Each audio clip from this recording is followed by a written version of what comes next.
Se é viável para o Flamengo uma negociação desse porte nesse momento? Bem, de fato, o interesse pelo Claudinho é verdadeiro. A gente já fez alguns procedimentos em relação a falar com o empresário, ver de fato qual é o tamanho do apetite e do empenho que o jogador poderia fazer ou pode fazer para colaborar, ajudar, ajustar para essa contratação. Quanto à resposta, ao questionamento, ao interesse nosso de começar a falar em 18, 19, não sei quantos milhões, isso aí é um procedimento normal, um pedido do clube. O Flamengo vai tentar pagar o menos possível, perto do justo. Eles vão tentar pedir o valor que eles acham que de fato vale o jogador, que tem a valorização que eles acham que tem que ter. Isso é um procedimento normal, natural. A gente tem que ter paciência. Se teve alguma coisa que a gente teve que ter nesses dias aí em relação às contratações, foram paciência. Porque quando o Flamengo vai para o mercado, vai em cima de algum jogador, pelo tamanho do Flamengo hoje, pelas expectativas financeiras que acham que vão tirar do Flamengo, é sempre pelo maior número. E tem questões em que a gente tem o limite de mercado, enquanto que a gente acha quanto vale cada jogador, passa em cima também do procedimento do fluxo financeiro, de como é que serão esses pagamentos e como é que os outros clubes irão aceitar esses pagamentos. Então, isso tudo entra no final das contas para que a gente possa ter um número final. Tem que ter paciência, tranquilidade, mas eu acho que a janela com Luiz Araújo, com Rossi, que já chegou, enfim, então os jogadores que estão vindo estão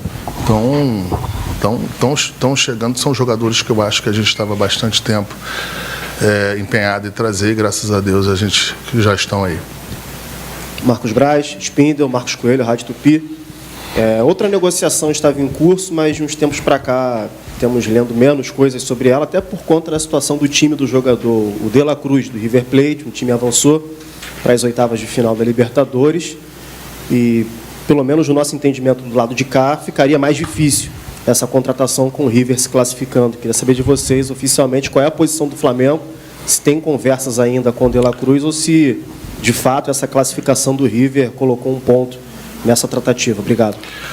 De fato, também é uma outra negociação em que o Flamengo entendia que fosse um jogador qualificado, entende que é um jogador qualificado para estar aqui, mas o River Plate sentou em cima da multa contratual, que é perto 16 milhões de dólares, e isso o Flamengo não quer pagar, não entende que seja razoável pagar. Ou a gente parte para a negociação, ou se não tiver essa negociação, ou qualquer tipo de negociação, o jogador não vem, simples assim. E a gente quer pagar o preço que a gente acha justo, que dentro das condições que a gente possa pagar, e a gente já transmitiu isso para os empresários do jogador, porque tem um outro clube que tem um percentual grande, um bom percentual desse jogador, mas como o jogador tem um empréstimo, está no River Plate e tem uma multa contratual, o River está sentado em cima dessa multa. Respondendo à tua pergunta, se tiver algum entendimento que a gente possa conversar em cima desse número, o Flamengo interessa o jogador. Não podendo acontecer, o Flamengo segue numa paralela, segue no mercado para encontrar outras boas alternativas que a gente entenda que possa qualificar ainda mais o elenco. Braz, boa tarde, Igor Siqueira do UOL. Sobre Gabriel Barbosa, Gabigol, duas situações com ele, uma já de longa data em relação à renovação dele, vocês estão conversando, aí aparece uma situação de possível contato de Rússia, clube russo, interesse. Qual é o real cenário do Gabigol em relação à negociação dele? Se quiser também falar de outras renovações. E um episódio que é relatado pelos amigos do GE depois do jogo de sábado, uma discussão que vocês dois teriam praticado ali dentro do vestiário por conta da lesão dele, né, por conta do gramado. O que de fato aconteceu no vestiário entre você e o Gabigol depois da partida? Vamos lá, vamos aos poucos aí. Em relação à renovação dele, de fato, a gente já abriu uma negociação, o Bruno, a gente, junto com os empresários, com os familiares, com as pessoas envolvidas, a gente, inclusive com o Gabriel, acho que num dos momentos, a gente já apresentou interesse de que o Gabriel permaneça no clube. É um jogador que ainda tem 1 ano e meio de contrato com a gente, mas 1 ano e meio passa rápido. Se você fizer a análise das janelas aí que possam chegar a isso, tirando essa janela agora, você tem mais 2 janelas, isso é pouquíssimo, e o Flamengo não pode correr o risco de ter qualquer desconforto em relação, um pouco mais na frente. Mas, para deixar bem claro, o Flamengo tem o interesse da renovação do jogador, é um jogador que a gente sabe o tamanho dele, tem absoluta consciência do tamanho dele, da importância que ele teve em todos os títulos recentes nossos, mas são números e a gente vai ter com calma, vai encontrar um bom número. Aí agora as outras perguntas, vamos lá. O episódio no vestiário em relação ao gramado, a crítica que ele fez, enfim, a cobrança, como segundo foi publicado pelos amigos do GE. Sim, vamos lá. De fato, a gente teve uma discussão dentro do vestiário, isso procede. Essa discussão foi após, para deixar claro, após o Sampaoli dar todas as instruções pertinentes ao jogo. 70% ou 90% do time principal e dos outros jogadores já estavam a caminho do campo. 1 ou 2 jogadores ainda estavam ali, para deixar claro que esse episódio ele nada tem a ver, eu não poderia ter nenhum tipo de desconforto em relação ao jogo, né? Então, dito isso, mais uma vez, de fato eu tive um problema com ele, só que se relatou que o começo, pelo menos, da minha discussão com ele não foi em relação ao gramado. Embora, assim, a gente possa entender que a reclamação do gramado seja pertinente, a discussão minha com o Gabriel começou quando o Tanuri comunicou a ele que ele ainda teria que ficar mais um pouquinho para a gente saber de fato quem seria o sorteado para o doping. Porque não é o Gabriel ou qualquer jogador. Quando um jogador vai embora, se ele for sorteado o doping, esse doping ele passa a ser tecnicamente um doping até positivo, né? Se for sorteado, ele não se apresentar lá. Então foi só isso. E disso aí para frente é uma situação minha com o Gabriel, e que será resolvido. Eu não preciso de nenhum intermediário para resolver nada com nenhum jogador do Flamengo e nem com o Gabriel. As coisas serão resolvidas. Eu não estou aqui minimizando, não estou falando isso. O que eu estou falando, que serão resolvidas e não terá nenhum tipo de problema para que se continue um elenco e um time vencedor e forte, para que a gente possa ter um final de temporada muito melhor que foi do começo.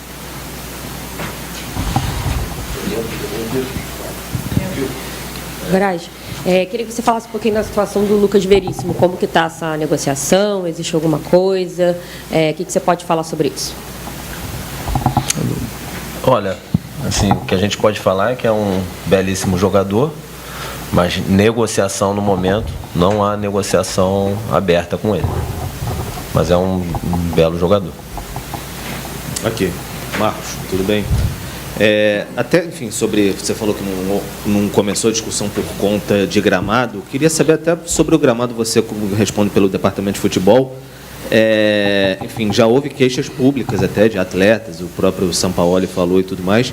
O que vocês podem fazer para melhorar, para não ter nenhum tipo de acusação de que pode ter tido lesão por conta do gramado, etc. e tudo mais? O que você pode fazer? E outra situação, o Bruno Henrique, algum tipo de movimentação para renovação de contrato, que voltou bem, está muito bem agora, enfim, já está em reta final, por favor.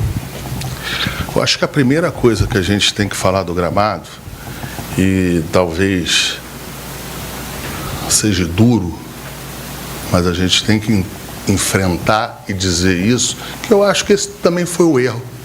Acho que a gente deveria ter, eu pelo menos deveria ter feito. O gramado do Flamengo nunca será maravilhoso.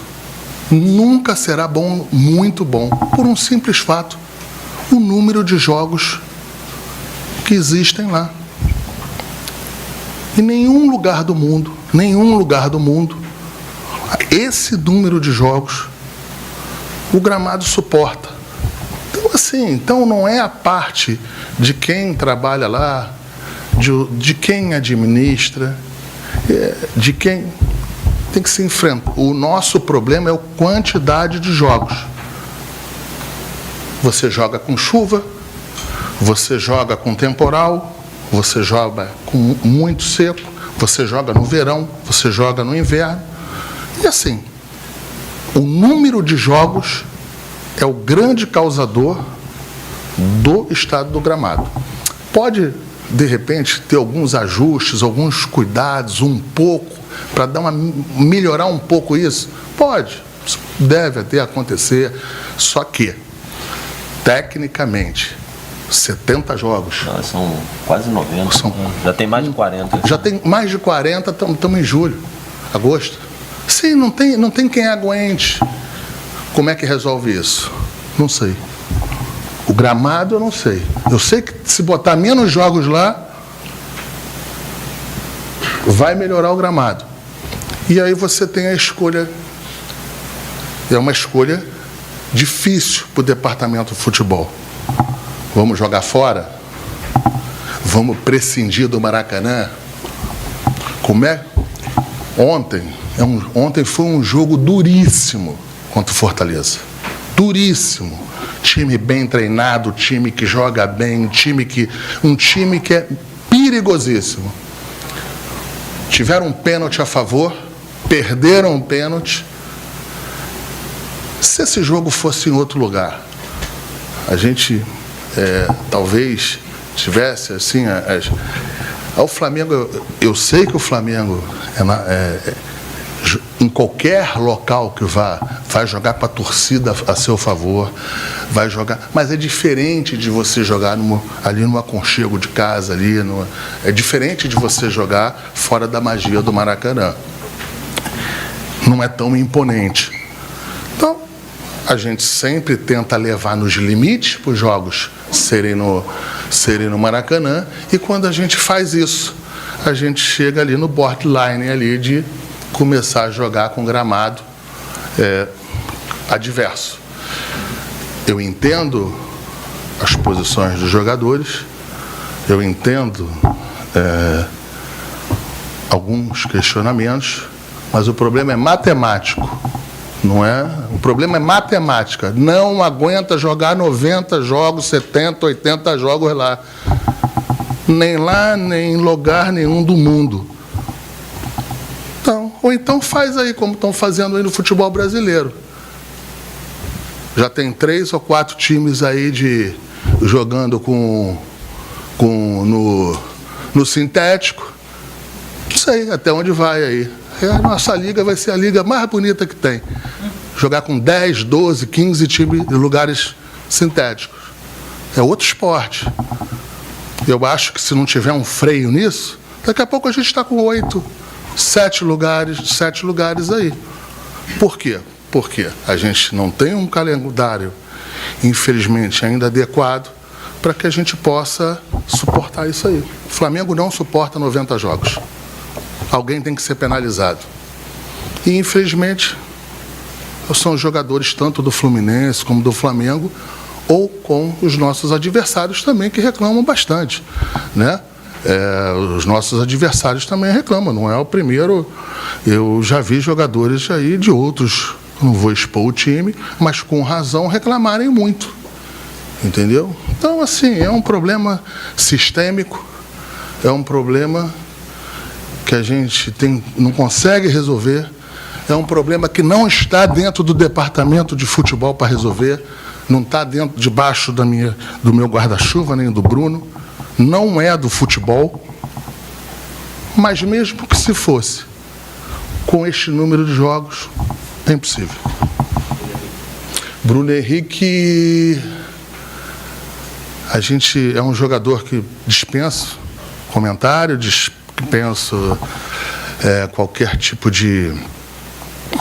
Acho que de falar de qualquer coisa, a gente na hora certa, a gente vai conversar com ele. É um jogador que nos interessa, um jogador que é de casa, um jogador que sempre nos ajudou, vem nos ajudando agora. E a gente acredita que não vai ter nenhum problema para que ele continue. Marcos, boa tarde, Bruno. Dito tudo isso que o senhor acabou de explicar para a gente em relação ao gramado, quantidade de jogos, e aí falou até sobre a questão da possibilidade de grama sintética que tem acontecido... Não, desculpa. Sim, só para deixar claro. Eu em nenhum momento eu disse que teria essa possibilidade. O que eu estou falando... Não, eu não estou te corrigindo, não, pelo amor de Deus. Eu só estou pontuando porque eu sei para onde vai. Isso aqui para mim. Não é de vocês, não. É interno. Eu sei para onde vai. Então, assim, para deixar claro que numa quantidade de jogos dessa, a única solução para o Flamengo e para o Fluminense para jogarem 90 jogos lá, 80, é o sintético, que é um absurdo. Beleza. Dito isso... esclarecido. Já houve algum tipo de reunião, alguma conversa interna de vocês com o Fluminense, com o próprio Maracanã, para falar friamente sobre essa possibilidade do gramado sintético, visto que o calendário provavelmente vai continuar sendo o mesmo, não vão haver tantas mudanças em relação ao número de jogos? Essa é a pergunta, se já aconteceu alguma reunião. E eu gostaria de saber em relação ao Vidal. Muitos veículos hoje comentando sobre um possível interesse do Inter Miami no Vidal, time do Messi.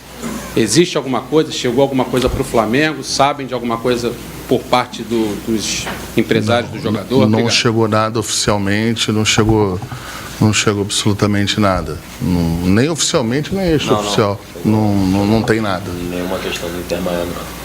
Só para deixar de novo claro sobre a questão do sintético, a posição do Flamengo. O Marcos, na outra questão, acho que ele deixou claro, mas é bom reforçar.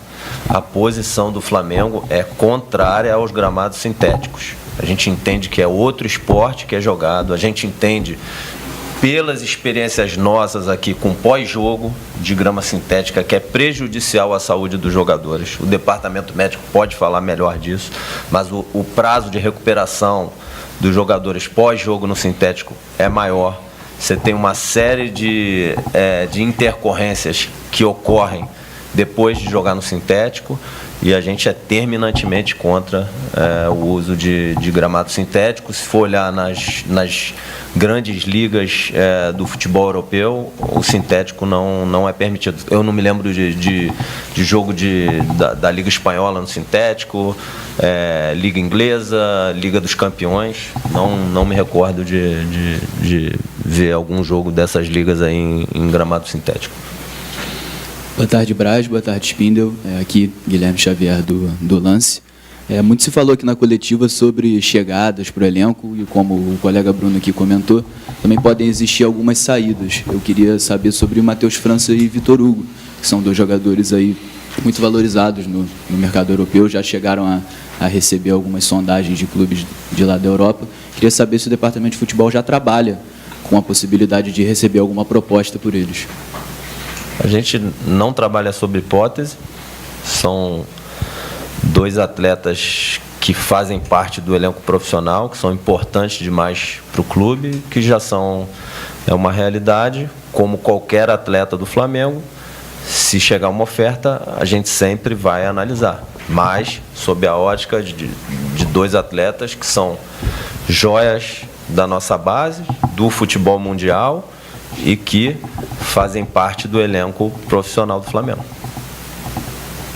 Boa tarde, Braz. Boa tarde, Spindel. Vitor Belotti, do Coluna do Fla. O Flamengo já anunciou o Alan, já anunciou o Luiz Araújo, também o Rossi. A janela de transferências abriu nesta segunda-feira. Pelo menos, mas quantos jogadores assim, o Flamengo pretende contratar ainda nessa janela de transferências? Obrigado. Olha, isso é uma questão interna do planejamento do clube. O que é público, enfim, que vocês já questionaram aqui e o Marcos já falou, é que há um início de conversa pelo Claudinho e é o que a gente pode falar no momento. Outras questões aí de manejo de elenco são internas, até para não prejudicar a posição do Flamengo no mercado, caso decida fazer algum outro movimento. E também tem a situação em relação a ter, falando um pouco na resposta para você, é que a gente não sabe se a gente tem ou se terá alguma perca, né?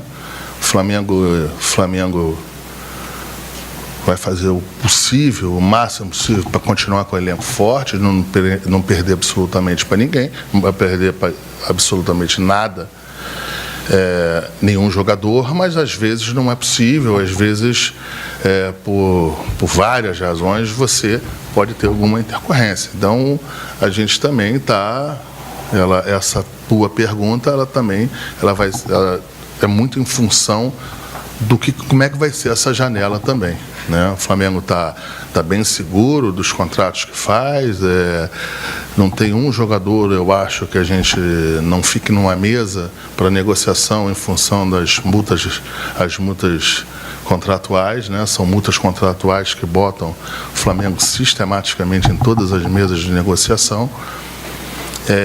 E a gente está muito tranquilo, muito seguro, até porque o Flamengo o que o Flamengo está querendo fazer é manter os títulos que a gente tem e essa que é o empenho e o pedido do presidente Rodolfo Landim.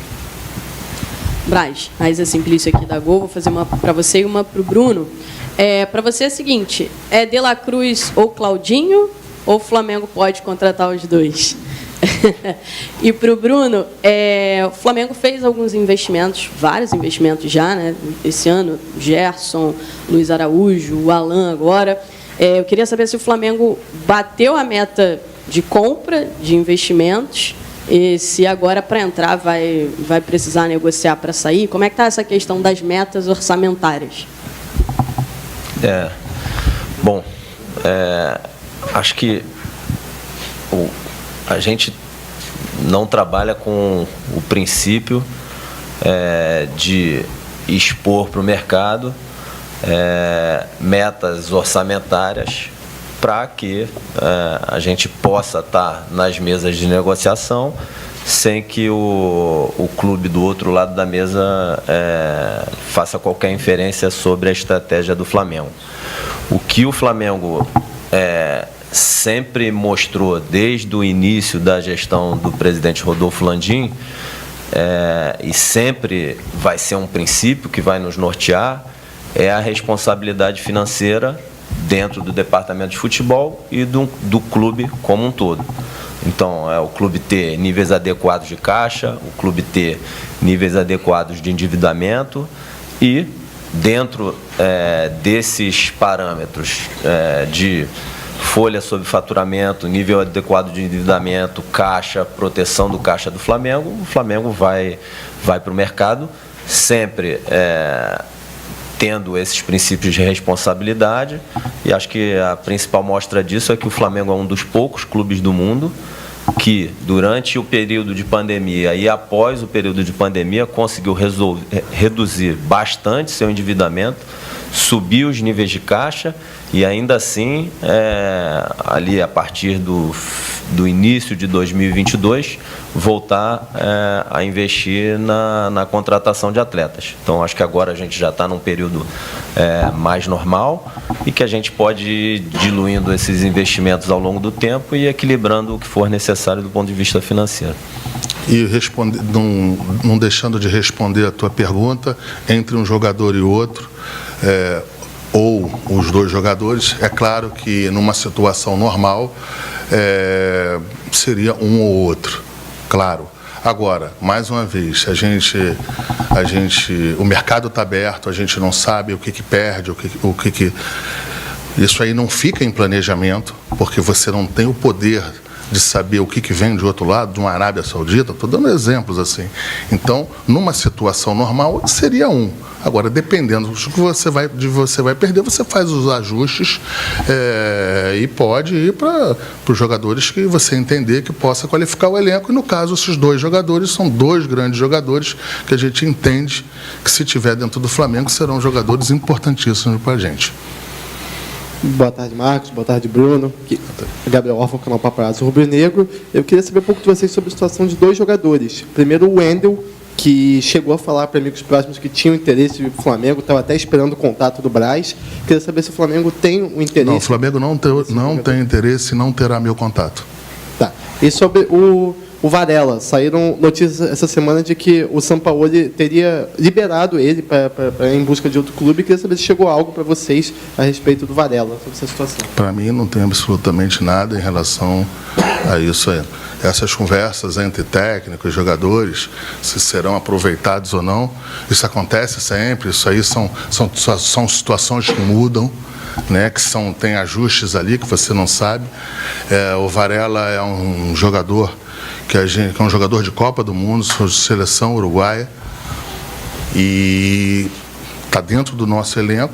Se o jogador te apresentar alguma insatisfação e conversar com a gente constrói, não é com Varela, é com qualquer um, né?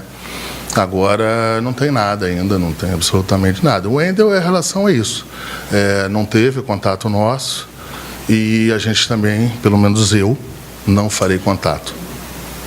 Última aqui. Canal Rafa Melo, boa tarde, Spindel, boa tarde, Braz. Eu vou fazer uma para cada.